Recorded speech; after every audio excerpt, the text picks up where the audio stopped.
Tonight we are remembering the life of Queen Elizabeth II. Thanks so much for joining us on this Thursday night. Welcome inside the comfy confines of the Channel 13 studios. Felicia is back tonight.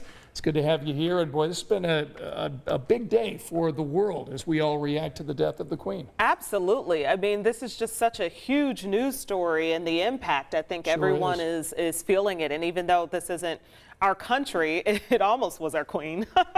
And even though it's not, I think it's still like, wow, this figure has always been here, right, and now she's not. So in a moment, we'll get Emily Longneck, a friend of the show, joining us in studio tonight. She got some local reaction to the Queen's death. And in a moment, we'll get the forecast coming up from Angela, so you can make your plans for Friday. And, of course, the weekend. We've got some rain chances to talk about. But I do want to take you to London right now. Live pictures where it's 3 in the morning in London. This is right outside Buckingham Palace, where they made the announcement earlier today. They actually put an announcement on the gates of Buckingham Palace that came this morning in the rain. And there has been a steady crowd there outside Buckingham Palace. This is the first night in 70 years that Queen Elizabeth has not been on the throne. She died today at the age of 96. King Charles III is the new monarch. He's 73. The king and his wife Camilla, known now as the Queen Consort, are at Balmoral Castle in Scotland. And tonight, again, we are remembering the longest reigning monarch. And Alice Barr brings us up to speed in what's happened there in England today. Tonight, the world is mourning Britain's longest-serving monarch, Queen Elizabeth II, whose 70 years on the throne defined an era and embodied steady leadership. President Biden visiting the British Embassy tonight and expressing the condolences of a nation. We mourn for all of you. She was a great lady. President Biden was the last of 14 U.S. presidents to meet with Queen Elizabeth. Tributes poured in today from former presidents Carter, Clinton, George W. Bush, Obama, and Trump, all honoring her legacy and dignified public persona, while noting private moments of warmth, humor, and charm. From booming bells at the National Cathedral to a moment of silence at the bustling New York Stock Exchange and lowered flags throughout Washington, American institutions and everyday Americans honoring a global icon. I loved her, I have huge respect for who she is, and just sad. From the people of the UK, an outpouring of grief and appreciation for a steadfast presence in their lives. The Queen's family gathering at Balmoral Castle, the Scottish estate where she died. Her son Charles now becoming King Charles III, as the world says goodbye to a queen who led her country through generations of war and peace and left an indelible legacy. In Washington, Alice Barr, NBC News. I mean, there's so many ways that we can talk about her legacy tonight. I thought one of the things Alice mentioned, she's met 14 U.S. presidents, going all the way back to President Truman. I mean, taking the throne in 1952. it's incredible. 70 years is crazy. 70 years, and some of the NBC coverage, which I found interesting, it's going to be a while before a woman holds the throne because there's a line of men. That's right. That's right. And Good so point. what an impact she had as a woman, a young woman at 20-something taking the throne, and then to have the throne for 70 years. Right. Yeah, so I was reading, they were saying that the tone outside the Buckingham Palace is just very somber, very reflective. People just kind of being together when something like this happens. You just want to be with other people. You want to be with your countrymen in a sense. Most of us have never known England, the UK, without Queen Elizabeth. That's correct. I mean, 70 years on the throne. It's a staggering achievement. So tomorrow we are expecting King Charles III to come out and make the first public statement. There was a written statement that was released today, but tomorrow we'll actually hear from King Charles III. And then we're expecting 10 days of mourning there across the UK. And then at that point, the funeral to take place. We expect that to take place at Westminster Abbey. And then the funeral to take place, I guess, at King James Palace. And that's near, I've forgotten the name of the other palace. It's okay. Windsor So many Castle. palaces. Windsor okay. Castle. I was going to say it's okay because it's not our country. I know, right. Well, we're very interested, and friend of the show, Emily Longnecker, has been talking to some Hoosiers about this. Yeah, I talked to a political science professor today from IUPUI, but he's actually a native of the UK.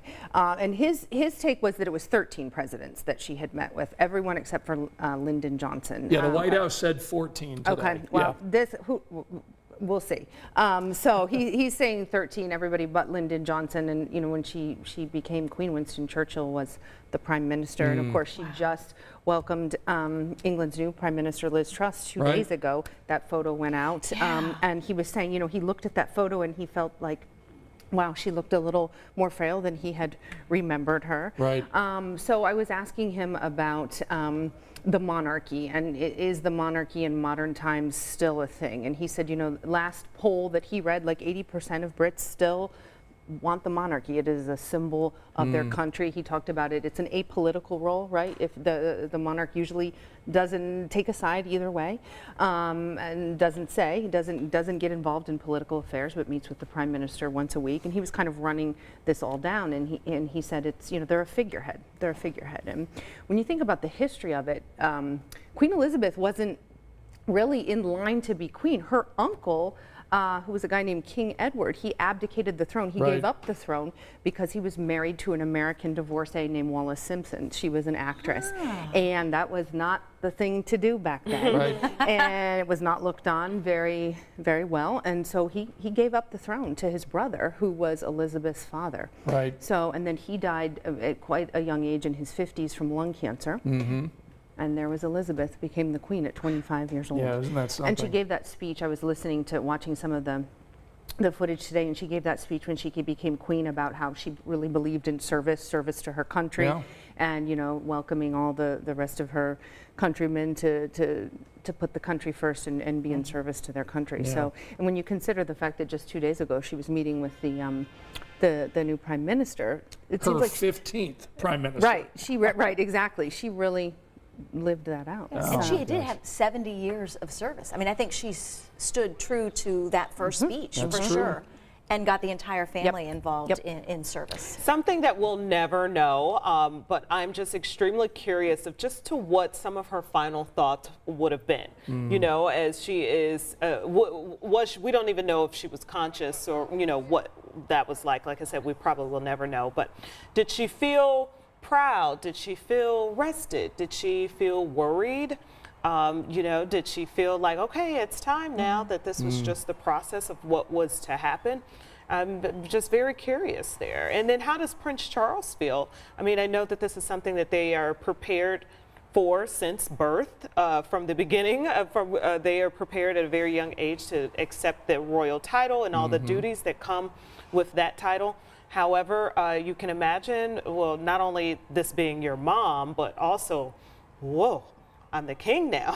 And so you can only imagine being king when you're king. And here we go. There's been some trouble with the royals, you know, with Harry and Meghan feeling, you know, having some feelings about, you know, perhaps Prince Charles and what's taken place there. Yeah, so perhaps this will be a way for the royal family to mend those relationships. You mentioned the relevancy. I mean, how do you, something that is only thrives off of embracing tradition, how do you keep that but also morph and evolve as the world continues to change? This professor was talking about that, you know, that Charles, he feels like, will be a more modern monarch, and he's had all of this time to kind of wait in the wings to be king, and so here it is.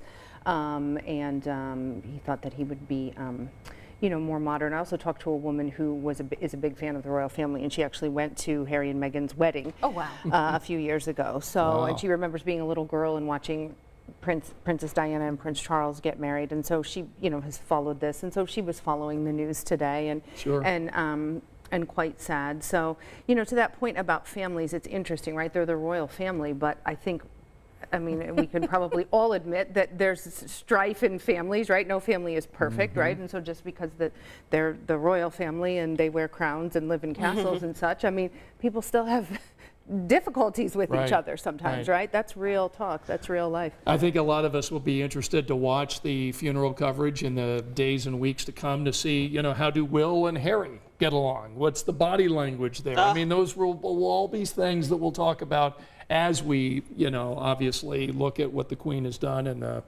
7 decades of service to the UK. 7 decades. She said Winston Churchill. I was Yes. like, oh my Whoa, gosh. I know. War. That's a guy that I read about in a history book. Right. And the fact that she was directly connected to him is incredible. It is. So more royal coverage coming up tonight on 13 News at 11. Well, actually, we're going to be on late after the football game tonight. Looks like Buffalo's beating the Rams 17-10 in the third quarter. So we're going to be on maybe around 11:30 tonight. So we'll see you when we see you. Yeah, we'll see you after the game. So how's our weather shaping up for tomorrow and the weekend? Another cool start tomorrow morning. We were 55 to 60 this morning. Similar numbers early tomorrow.